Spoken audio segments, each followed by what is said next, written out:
জেলা প্রশাসকের কার্যালয় কিশোরগঞ্জ নিয়োগ বিজ্ঞপ্তি প্রকাশিত হয়েছে। আপনারা দেখতে পাচ্ছেন এটা বেশ বড় একটি নিয়োগ বিজ্ঞপ্তি। হিসাব সহকারী কাম কম্পিউটার অপারেটর ৬৮টি পদে নিয়োগ বিজ্ঞপ্তি প্রকাশিত হয়েছে।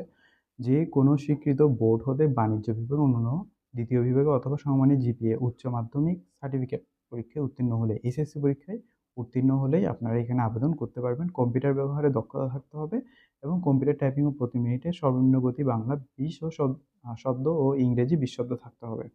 আবেদনকারীকে অবশ্যই জন্মসূত্রে বাংলাদেশের নাগরিক এবং কিশোরগঞ্জ জেলার স্থায়ী বাসিন্দা হতে হবে, যেহেতু এটি জেলা প্রশাসকের কার্যালয় কিশোরগঞ্জ থেকে নিয়োগ বিজ্ঞপ্তিটি প্রকাশিত হয়েছে।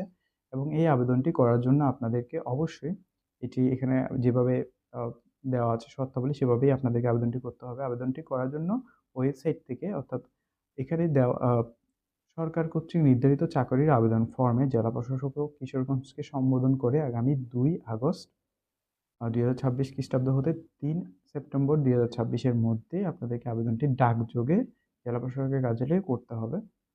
সরাসরি বা কুরিয়ার সার্ভিসের মাধ্যমে প্রেরণ করা যাবে না। খামের উপরে মোটা করে পদের নাম, বিশেষ করে কোটা ও বাম পাশে আবেদনকারীর পূর্ণ নাম ও ঠিকানা স্পষ্ট করে লিখতে হবে।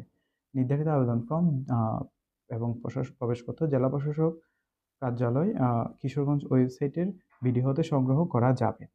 প্রার্থীর বয়সসীমা ৩ সেপ্টেম্বর ২০২৬ খ্রিস্টাব্দের তারিখে ১৮ থেকে ৩২ বছরের মধ্যে হতে হবে।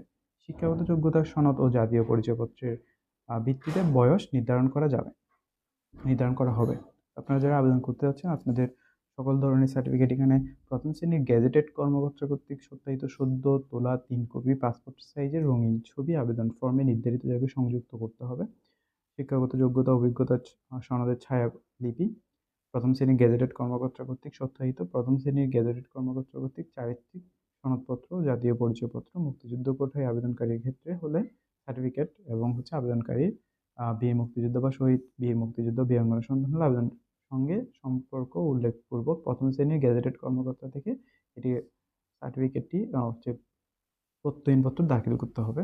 এবং এখানে আরও বেশ কিছু আছে। ক্ষুদ্র নৃগোষ্ঠী এবং তৃতীয় লিঙ্গ শারীরিক প্রতিবন্ধী প্রার্থীদের ক্ষেত্রে যথাযথ কর্তৃপক্ষ কর্তৃক প্রদত্ত প্রত্যয়ন সনদপত্র দিতে হবে এবং প্রবেশপত্রে প্রার্থী কর্তৃক পূরণীয় অংশ যথাযথভাবে পূরণ করে ২ কপি প্রবেশপত্র আবশ্যিকভাবে আবেদনপত্রের সাথে দাখিল প্রেরণ করতে হবে।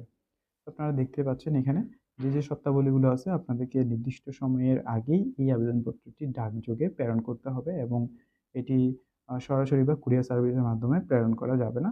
আপনারা শুধুমাত্র ডাকযোগে আবেদনটি প্রেরণ করতে পারবেন। ধন্যবাদ সবাইকে। ৬৮টি পদে এই আবেদনটি যদি আপনারা করতে চান তাহলে দ্রুত সম্পন্ন করে ফেলুন। ধন্যবাদ আপনাদের।